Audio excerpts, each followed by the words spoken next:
You define your true identity. And we're taught this at a very young age. Let's talk about Frozen. Now, a couple weeks ago, I talked about Taylor Swift. Now I'm talking about Frozen. I could get myself in deep trouble here.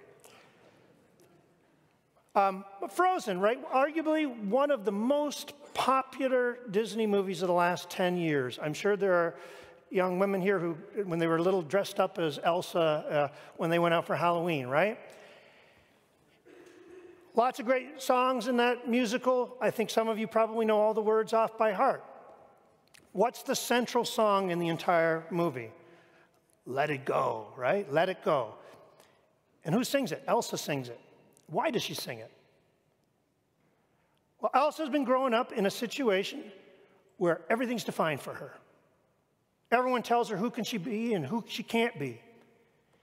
And she just feels hemmed in, and she busts out of that, and she goes off by herself, of course, as an individual, and she sings this song. This is the lyrics. It's time to see what I can do, to test the limits and break through. No right, no wrong, no rules for me. I'm free. Let it go, let it go. And then later on, I'm never going back. The past is in the past.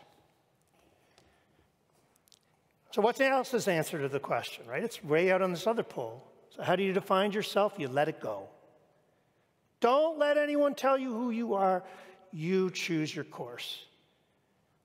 Now, to be fair to Elsa and to the movie Frozen, because again, I don't want too many people mad at me, in the context of the movie, you can make a good argument that Elsa's song is ambiguous. It's not clear that it's 100% good.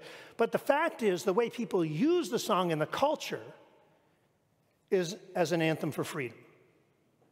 So Elsa's song represents the other pole. And if you grow up in our culture, it's Elsa's song that you're taught to sing. You choose who you are.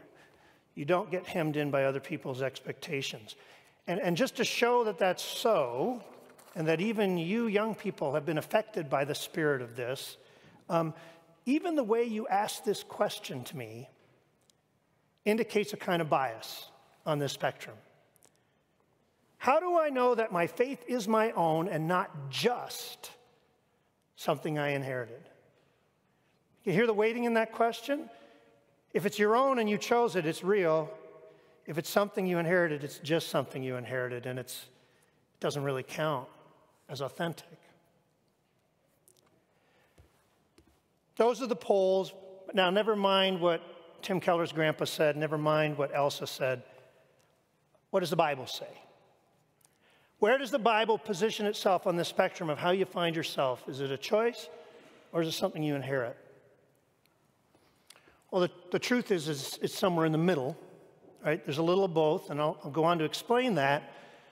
But honestly, if you look at the whole big picture, the Bible tips more towards that your true self is not something that you choose. It's something that you receive.